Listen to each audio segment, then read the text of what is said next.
Buenas tardes a todos, bienvenidos a una nueva tutoría de Historia del Mundo Antiguo. Continuamos en este segundo bloque. En la tutoría anterior nosotros habíamos hablado sobre el sistema de tetrarquía con respecto al Imperio Romano, en donde habíamos dicho que el sistema de tetrarquía funcionó, ¿sí?, por un periodo hasta que el Imperio Romano nuevamente se vuelve a unificar, ¿sí?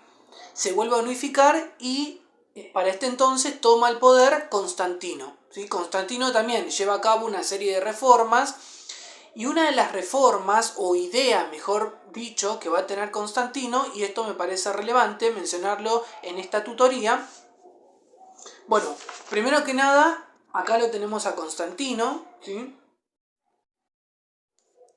Y por otro lado también me parece importante mencionar a otro emperador de esta época, ¿sí?, que va a ser Teodosio. Ahora bien, ¿por qué menciono a estos dos emperadores? Estos emperadores van a tener una gran relevancia, ¿sí?, con respecto a lo que tiene que ver con el cristianismo, ¿sí? ¿Por qué van a ser importantes con respecto a este tema? Porque digamos que ellos son los responsables de establecer el cristianismo en el Imperio Romano, ¿sí? Y además también, de alguna manera, son los que van a correr, ¿sí?, la religión que había para este entonces en Roma, ¿no? Recordemos que los romanos, ellos creían en muchos dioses, por lo tanto eran politeístas, ¿sí? Bien. Estos emperadores van a llevar a cabo una serie de decretos, por así decirlo, que en realidad tienen otro nombre, son edictos. Yo acá lo menciono para que quede bien claro.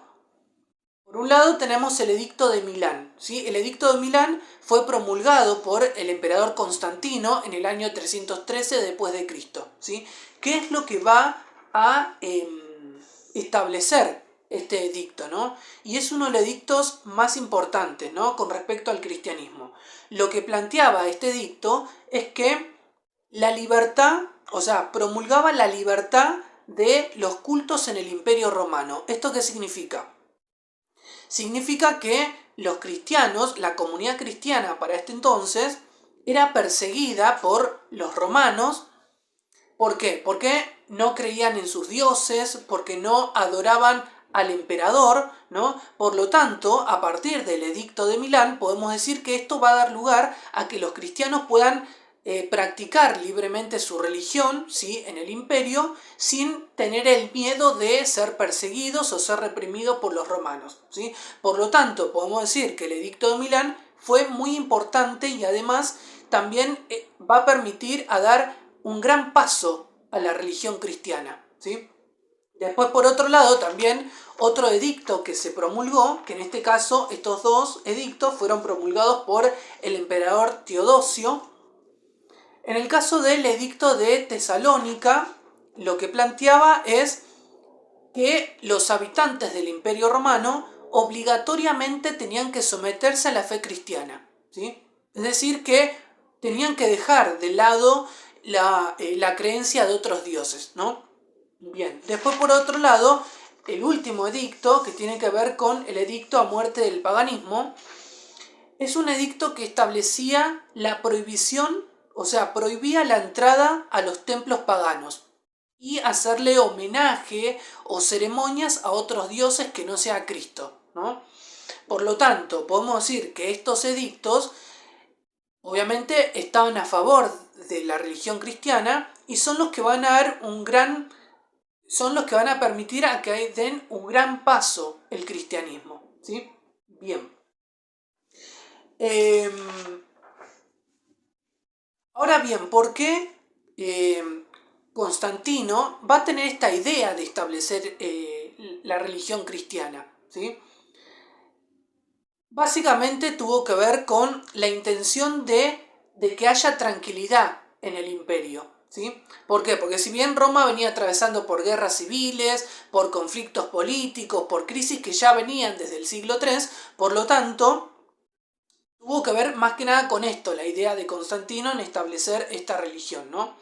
Bueno, esta religión, el cristianismo, se va a legalizar, se va a terminar oficializando como religión oficial del Imperio Romano, Y esto va a dar lugar a que la Iglesia empiece a tener cada vez más poder, más autoridad, el Papa también, que empieza a tener más autoridad, y esto lo que va a generar es lo siguiente.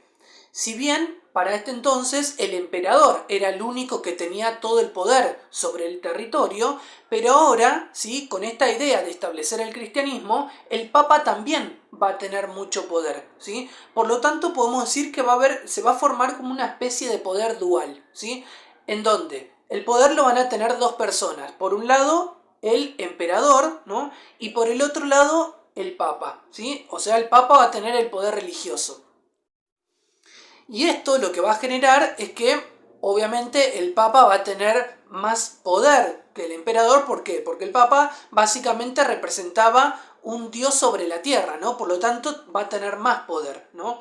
Y esto va a generar que la figura del emperador vaya perdiendo poder, ¿sí? Y que la Iglesia empiece a tener cada vez más poder, y luego, con el tiempo, lo que va a pasar con la Iglesia es que se va a empezar a jerarquizar, es decir, que van a empezar a aparecer obispos, sacerdotes, curas, ¿sí?, y demás. Esto ya se va a dar más, o sea, se va a jerarquizar cada vez más ya en la etapa de la Edad Media, ¿sí? Bien. Por lo tanto, podemos decir que, con respecto al Imperio Romano de Occidente, una de las causas que llevó a la caída del Imperio Romano de Occidente tuvo que ver justamente con el cristianismo, ¿no? En donde, además, también el imperio se va a ir cada vez más deteriorando. Y por último, también podemos decir que otra de las causas del Imperio Romano de Occidente tiene que ver con la invasión de los pueblos bárbaros, ¿sí? Si bien los pueblos bárbaros eran pueblos que vivían por fuera de las fronteras del Imperio Romano, que van a empezar a invadir, ¿sí?, el territorio. Dentro de los pueblos bárbaros podemos encontrar a los francos, podemos encontrar a los vikingos, a los anglos, a los vándalos, entre otros, ¿sí? Que si bien para los romanos los veían a los bárbaros como que no eran civilizados, ¿no? Como de una forma salvaje lo veían, ¿sí? Pero esto no significa que eran tan así, ¿sí? No es que los bárbaros llegaban y destruían todos los pueblos que se cruzaban, ¿sí? Sino que esta perspectiva lo tenían los romanos de ellos, ¿sí? Bien. Ellos empiezan a ocupar el territorio, lo que sería el Imperio Romano de Occidente, y empiezan a formar reinos, ¿sí? Empiezan a formar reinos. Si bien los bárbaros, ellos tenían sus propios dioses, pero luego se van a convertir en reinos cristianos, ¿sí? Ahora bien, desde la historiografía europea se considera que el año clave, que se considera el año en el que cae el Imperio Romano de Occidente, es el año 476 después de Cristo, ¿sí?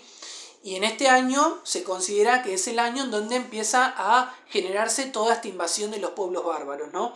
En donde el último emperador del Imperio Romano de Occidente, que fue Rómulo Augusto, este emperador va a ser asesinado por un caudillo de origen bárbaro llamado Odoacro, ¿sí?